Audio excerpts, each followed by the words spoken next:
Hello student, welcome to my channel AI biology and मी अविनाश इंगडे. या video लेक्चरमध्ये आपण डिस्कस करणार आहे एसेक्सुअल रिप्रोडक्शन. जसं की तुम्ही थंबनेल पाहिलं असेल, एसेक्सुअल रिप्रोडक्शन आणि त्याच्या डिफरंट मेथड्स आपण पाहणार आहे. मेथड्समध्ये किंवा टाइप्स पाहणार आहे आपण त्याच्यामध्ये की कोणकोणत्या, जसं की फ्रॅगमेंटेशन आहे, फ्रॅगमेंटेशन नंतर तुमचे बडिंग्स आणि बडिंग्स नंतर काय तुमचे स्पोर फॉर्मेशन आहे, वेगवेगळ्या काय पाहणार आहे आपण मेथड्स पाहणार आहे एसेक्सुअल रिप्रोडक्शनच्या. ठीक आहे, तर या व्हिडिओ लेक्चरमध्ये चला मेनली काय डिस्कस करणार आपण एसेक्सुअल रिप्रोडक्शन. ठीक आहे, तर एसेक्सुअल रिप्रोडक्शन म्हणजे नेमकं काय, एसेक्सुअल रिप्रोडक्शनचे काय काय कॅरेक्टरिस्टिक्स असतात आणि एसेक्सुअल रिप्रोडक्शन कोणकोणते ऑर्गॅनिझम फॉलो करतात, या व्हेरियस इन्फॉर्मेशन आपण या व्हिडिओमध्ये पाहणार आहे. तर मोस्ट ऑफ द कॅरेक्टरिस्टिक मी याच्या पहिले लेक्चरमध्ये डिस्कस केलेले, कारण की त्या व्हिडिओमध्ये त्या व्हिडिओमध्ये मी दिलेलं आहे की डिफरन्स बिटवीन एसेक्सुअल आणि सेक्सुअल रिप्रोडक्शन इन डिटेलमध्ये मी सांगितलेलं आहे की काय डिफरन्सेस आहे, कोणकोणते कॅरेक्टरिस्टिक त्याचे अवेलेबल आहे. तर जर तुम्ही ते लेक्चर पाहिलं नसेल तर तुम्ही ते लेक्चर पाहू शकता. ठीक आहे, तर चला काढा तुमचे एक नोट्स काढा. जर तुम्हाला व्यवस्थित पद्धतीने जर स्मार्ट स्टडी करायचा असेल तर नेहमी व्हिडिओमध्ये किंवा लेक्चर करत असताना एक बुक काढायचा आणि तुमच्या स्वतःच्या ओन नोट्स तयार करा. ठीक आहे, तर या व्हिडिओ लेक्चरमध्ये काय डिस्कस करणार आहे आपण, एसेक्सुअल रिप्रोडक्शन. ठीक आहे, तर एसेक्सुअल रिप्रोडक्शन मध्ये कोण कोण येतात, एसेक्सुअल रिप्रोडक्शन. तर चला, एसेक्सुअल रिप्रोडक्शन म्हणजे नेमकं काय, तर त्याच्यामध्ये काय की does not involve the fusion of gametes. हा सगळ्यात पहिला पॉईंट आहे की त्याच्यामध्ये फ्युजन ऑफ गॅमेट्सचं इन्व्हॉल्व होत नाही. तर चला ठीक आहे, तर सगळ्यात पहिला काय कॅरेक्टरिस्टिक आहे त्याच्यामध्ये, does not involve of fusion of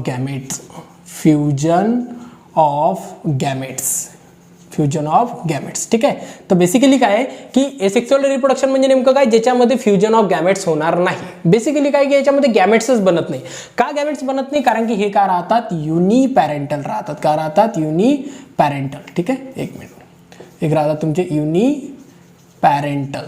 काय राहतात, युनिपॅरेंटल. ठीक आहे, तर युनिपॅरेंटल म्हणजे नेमकं काय, ज्याच्यामध्ये किती पॅरेंट अवेलेबल आहे, एकच पॅरेंटल अवेलेबल आहे, अशाला काय म्हणतो आपण, युनिपॅरेंट म्हणतात. आणि एसेक्सुअल रिप्रोडक्शन नेहमी युनिपॅरेंटल राहते आणि युनिपॅरेंटल असल्या कारणाने त्याच्यामध्ये एकच अवेलेबल आहे. किती पॅरेंट अवेलेबल आहे, एकच पॅरेंट अवेलेबल आहे. त्या कारणाने याच्यामध्ये कोणत्याच पद्धतीने मिओसिसची प्रोसेस होणार नाही.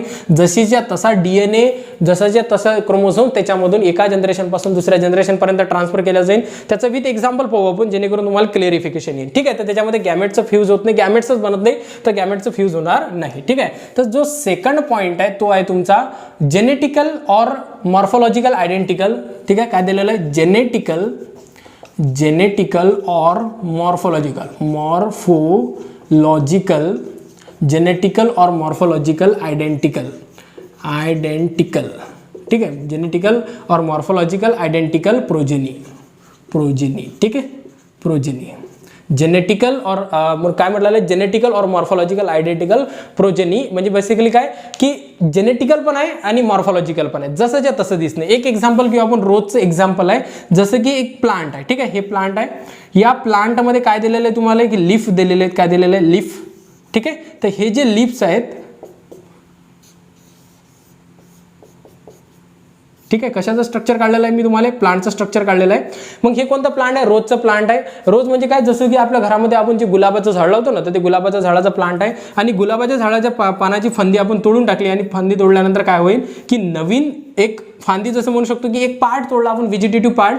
तुम्हाला माहिती व्हेजिटेटिव्ह रिप्रोडक्शनचं एक्झाम्पल आहे, पण vegetative reproduction is also follow the asexual reproduction. Asexual रिप्रोडक्शनचा तो टाइप्स आहे. ठीक आहे, तर मग एसेक्सुअल रिप्रोडक्शनमध्ये त्याच्यामध्ये काय दिलेलं आहे की आपण काय केलेलं आहे की रोजचं प्लांट घेतलेलं आहे आणि रोजचं प्लांट घेतल्यानंतर याचा व्हेजिटेटिव्ह पार्ट कट करून एक नवीन इंडिव्हिज्युअल काय केला, त्याच्यामध्ये तयार केला. ठीक आहे, तर मग कितीपासून ही नवीन जनरेशन आली, किती पॅरेंट होते याच्यामध्ये, एकच पॅरेंट होते, म्हणून आपण याला काय म्हटलं, युनिपॅरेंटल म्हटलं. आणि याच्यामध्ये कोणत्या पद्धतीचे गॅमेट फॉर्मेशन झाले नाही, फ्यूज झाले नाही, हे पण आपल्याला दिसलं नाही, रिकॉम्बिनेशन होणार नाही, जसं की. आणि त्यानंतर बघा जेनेटिकल, आता इकडे लक्ष द्या, बेसिकली म्हणजे नेमकं काय म्हणू शकतो की जशाचा तसा जे की प्लांट मधला DNA आहे, तो DNA याच्यामधून किंवा क्रोमोझोम काय झालेला आहे याच्यामध्ये कॅरी झालेला आहे आणि याच्यापासून काय डेव्हलपमेंट झालेला आहे, प्लांट डेव्हलपमेंट झालेलं आहे. म्हणून काय म्हणू शकतो आपण, जेनेटिकल और मॉर्फोलॉजिकल. पण मॉर्फोलॉजिकल म्हणजे नेमकं काय, जसं की म्हणू शकतो की रेड कलरचे याच्यावर फ्लावर येत असतात आणि याची फांदी जर याच्यामध्ये लागलं तर याच्यामध्ये व्हाईट कलरचे येतात का, नाही, याच्यामध्ये काय येतात, तुमचे रेड कलरचेच फ्लावर काय होतात, उगवतात किंवा रेड कलरचे फ्लावर येतात. म्हणजे बेसिकली काय की जेनेटिकल और मॉर्फोलॉजिकल पण हे आयडेंटिकल प्रोजेनी राहते. लक्षात येतपर्यंत हे झाले तुमचे main characteristic of asexual reproduction. आज आपण एसेक्सुअल रिप्रोडक्शनचे कॅरेक्टरिस्टिक तर ऑलरेडी पाहिलेलं आहे, पण एसेक्सुअल रिप्रोडक्शनचे आपण पाहणार आहे की कोणकोणते टाइप्स दिलेले. ठीक आहे, आता बघा की कोणकोणते टाइप्स एसेक्सुअल रिप्रोडक्शनमध्ये दिलेले आहे, हे इम्पॉर्टंट आहे तुमच्यासाठी. बघा एसेक्सुअल रिप्रोडक्शनमध्ये सगळ्यात पहिला जो दिलेला आहे तो आहे तुमचा फ्रॅगमेंटेशन. काय दिलेला आहे? फ्रॅगमेंटेशन्स. पहिला नंबर दिलेला आहे फ्रॅगमेंटेशन. सेकंड नंबरचा जो शिकणं आहे आपल्याला तो दिलेला आहे तुम्हाला पहिला फ्रॅगमेंटेशन आणि मोस्ट कॉमन आहे तुमचा बडिंग. काय दिलेलं आहे तुम्हाला? बडिंग. आणि थर्ड नंबरचा जो दिलेला आहे तो आहे तुमचा स्पोर फॉर्मेशन. काय तुमचा? Spore formation. Spore formation. ठीक आहे. आता थोडंसं इथं एक्सप्लेनेशन करून टाकू याचं काय काय गोष्टी येतं. पहिले काय दिलेलं आहे तुम्हाला? फ्रॅगमेंटेशन दिलेलं आहे. फ्रॅगमेंटेशन म्हणजे नेमकं काय? फ्रॅगमेंट म्हणजे तुकडे पडणे. एखाद्या ऑर्गॅनिझमचे तुकडे पडल्यानंतर त्याचे नवीन इंडिव्हिज्युअल तयार होते. जसं की याचे एक्झाम्पल स्पायरोगायरा वगैरे आहे, जे की ज्याला आपण काही म्हणतो, ज्याला आपण म्हणू शकतो की मराठीमध्ये जे नदीच्या वरच्या अवेलेबल राहते ना, ज्याला स्पायरोगायरा म्हणतो. 9 क्लासमध्ये पण एक्झाम्पल झालेले, भरपूर एक्झाम्पल झालेलेचे तुकडे पडल्यानंतर हे डिटेलमध्ये पण पाहू आपण त्याच्यामध्ये. हे स्पायरोगायरा एक एक्झाम्पल आहे जसं फ्रॅगमेंटेशन. त्यानंतर बडिंग. बडिंगमध्ये जसं की हायड्रा आहे, पण तुमच्या पुस्तकामध्ये 12th मध्ये ईस्ट दिलेले, ईस्टचं पण पाहणार आपण. आणि स्पोर फॉर्मेशन. हे 3 मेथड दिलेले तुम्हाला, किंवा 3 मेथड दिलेले कशाचे? तुमच्या एसेक्सुअल रिप्रोडक्शनच्या, जे की आपण या व्हिडिओ लेक्चरमध्ये डिटेलमध्ये डिस्कस करणार आहे. लक्षात येतपर्यंत चला तर आपण डिस्कस करू. ठीक आहे. चला तर आपण एक्झाम्पल पाहू आपण एसेक्सुअल रिप्रोडक्शनचे, की एसेक्सुअल रिप्रोडक्शनमध्ये 3 टाइप्स. मी काय म्हटलं की 3 टाइप्स. एक आहे तुमचा फ्रॅगमेंटेशन, एक आहे तुमचा बडिंग, नंतर आहे तुमचा स्पोर फॉर्मेशन. ठीक आहे. तर फ्रॅगमेंटेशन, बडिंग आणि स्पोर फॉर्मेशन चला लाईन बाय लाईन आपण काय करू, त्याला डिस्कस करू. आता बघा की सगळ्यात पहिले काय दिलं तुम्हाला? फ्रॅगमेंटेशन. आता फ्रॅगमेंटेशनचा मिनिंग पाहून घेऊ आपण. मिनिंग वाईज चालू. शब्दाचा अर्थ. फ्रॅगमेंट म्हणजे काय होणे? तुकडे पडणे होते. मी पहिले सांगितलं फ्रॅगमेंट म्हणजे काय करणे? तुकडे पडणे. तुकडे पडल्यानंतर काय होणार आहे की म्हणजे बेसिकली काय की एखादा असा ऑर्गॅनिझम आहे, त्याचे तुकडे पडल्यानंतर तो न्यू इंडिव्हिज्युअल मध्ये डेव्हलपमेंट होत असतो. लक्षात येतपर्यंत ठीक आहे. काय दिलं त्याच्यामध्ये? Multicellular organism can break into fragment मध्ये. कशामध्ये काय ते ब्रेक होत आहे? कशामध्ये? फ्रॅगमेंट मध्ये, तुकड्यामध्ये. Due to one or other reason. काही कारणास्तव होऊ शकतात. कोणी काही म्हणू शकतो की काही बायोटिक एजंट होऊ शकतात, एबायोटिक एजंट असू शकतात. त्या कारणाने काय होतं? तो ब्रेक होत आहे. एक्झाम्पल काय देतं तुम्हाला? स्पायरोगायरा. स्पायरोगायरा म्हणजे काय? ज्याला आपण मराठीमध्ये शेवाळ म्हणतो. काय म्हणतो? शेवाळ. नदीच्या वरच्या साईडने अवेलेबल राहते ते शेवाळ, त्याला आपण काय म्हणतो? स्पायरोगायरा. ठीक आहे. तर ते ब्रेक होतात. तुम्ही पण पाहिलं असेल बरेचदा, भरपूर जणांना पाहिलं असेल स्पायरोगायरा. आणि ते जे ब्रेक राहतात, the fragment grow into the new individual. आणि ते जे फ्रॅगमेंट राहतात, ते तुकडे ज्यावेळेस पडलेले राहतात, ते कशामध्ये फॉर्मेशन होत? त्याचं न्यू इंडिव्हिज्युअल मध्ये फॉर्मेशन होत असते. यालाच काय म्हणतो आपण? हे काय? It is a method of asexual reproduction. आणि याचं एक्झाम्पल आहे तुमचं फ्रॅगमेंट, म्हणजे हे जे आहे तुमचं फ्रॅगमेंटेशन आहे, जे की काय होते की फ्रॅगमेंटेशनचं एक्झाम्पल काय? तुमचं स्पायरोगायरा. ठीक आहे. फ्रॅगमेंट म्हणजे तुकडे पडले. तुकडे पडल्यानंतर स्पायरोगायराचे ज्यावेळेस फ्रॅगमेंट होतात, ते पुन्हा न्यू इंडिव्हिज्युअल मध्ये काय होते? ग्रो होते. याला म्हणतात फ्रॅगमेंटेशन. लक्षात येतपर्यंत ठीक आहे. अगेन सेकंड काय दिलेलं आहे तुम्हाला? बडिंग दिलेलं आहे. काय दिलेलं आहे? बडिंग. बघा पहिलेच वाक्य दिलेलं आहे, it is the most common method of asexual reproduction.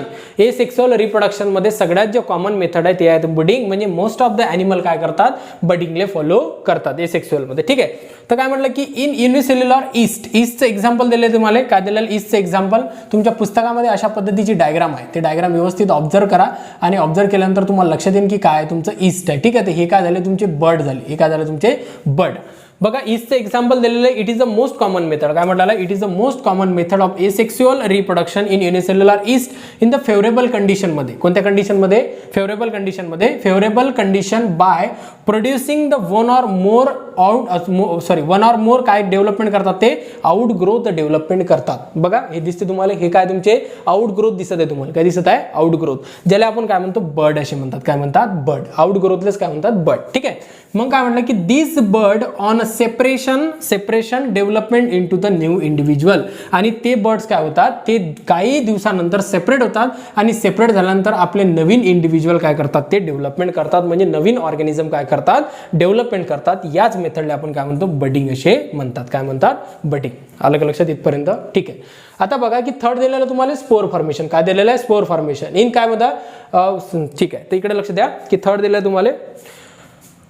Third दिलेलं आहे स्पोर फॉर्मेशन. काय दिलेलं आहे? Spore formation. In Chlamydomonas. काय दिलं तुम्हाला? In Chlamydomonas asexual reproduction. Chlamydomonas जे दिलेलं आहे, क्लायमोडोमोनस एक एक्झाम्पल आहे ज्याच्यामध्ये दिलेलं आहे की asexual reproduction occur by the motile. Motile structure म्हणजे नेमकं काय? जे की मुवमेंट करू शकतो. काय करू शकतो? मुवमेंट. ठीक आहे. तर मुवमेंट करणे त्याला मोटाईल म्हणतात. Motile zoospore which can be the grow independently into the new individual. कशामध्ये? न्यू इंडिव्हिज्युअल मध्ये. बघा एक स्ट्रक्चर दिलेलं आहे तुम्हाला याच्यामध्ये. ठीक आहे. हे अशा पद्धतीचं स्ट्रक्चर आहे. ज्याच्यामध्ये काय होत आहे, स्पोर फॉर्मेशन होत आहे. काय होत आहे, स्पोर फॉर्मेशन. बेसिकली लहान लहान स्ट्रक्चर राहतात स्पोरचे, हे दिसतात तुम्हाला, ठीक आहे. अशा पद्धतीने आहेत ते स्ट्रक्चर. क्लायमॅटोमोनसचे आहे ते. कशाचे आहे तुमच्या, क्लायमॅटोमोनस. हे कशाचं आहे, क्लायमॅटोमोनस. आणि क्लायमॅटोमोनस काय एक न्यू म्हणू शकतो की क्लायमॅटोमोनस काय एक मोटाईल स्ट्रक्चर आहे. एक स्ट्रक्चर आहे, एक ऑर्गॅनिझम आहे. मोटाईल्स म्हणजे काय, मुवमेंट करणारं काय तुमचं क्लायमॅटोमोनस. ज्याच्यामध्ये काय होते की हे बेसिकली एक मोठं स्ट्रक्चर आहे जे की मदर्स म्हणू शकतो की मदर्सपासून म्हणजे पॅरेंट सेल्स आहे. हे काय तुमचं पॅरेंट सेल्स आहे किंवा पॅरेंट स्ट्रक्चर आहे. आणि ह्या पॅरेंट स्ट्रक्चरपासून काय होतात, तुमचं न्यू इंडिव्हिज्युअल तयार होतात इन द छोट्या छोट्या फॉर्ममध्ये. म्हणून त्याला काय म्हणतात, स्पोर फॉर्मेशन म्हणतात. आणि जे की तुम्हाला दिलेलं आहे की हे झालं तुमचं एक्झाम्पल ऑफ स्पोर फॉर्मेशन, क्लायमॅटोमोनस. काय एक्झाम्पल आहे तुमचं, क्लायमॅटोमोनस. ठीक आहे. अशा पद्धतीने काय होतं तुमचं स्पोर फॉर्मेशन होतं. याला स्पोरेंजियम पण म्हणतात. हे जे आउटर मोस्ट लेअर आहे त्याला स्पोरेंजियम म्हणतात. हे जे दिसते तुम्हाला हे आउटर मोस्ट लेअर आहे, हे काय तुमची स्पोरेंजियमची लेअर आहे. आणि फायनली कोणत्या कंडिशनमध्ये, ज्यावेळेस तुमची फेवरेबल कंडिशन राहते, दिसते तुम्हाला इथं, ज्यावेळेस तुम्हाला फेवरेबल कंडिशन राहते आणि फेवरेबल कंडिशन नंतर काय होतात की हे न्यू इंडिव्हिज्युअल काय करतात, तयार करतात. ज्याचं एक्झाम्पल आहे तुमचं क्लायमॅटोमोनस. याला आपण काय म्हणतो, स्पोर फॉर्मेशन असे म्हणतात. ठीक आहे. जर तुम्हाला व्हिडिओ लक्षात आला असेल तर व्हिडिओला लाईक करा, चॅनलला सबस्क्राईब करा आणि ज्याला जरूरत आहे त्याला शेअर करा. ठीक आहे. ठीक आहे. थँक्यू.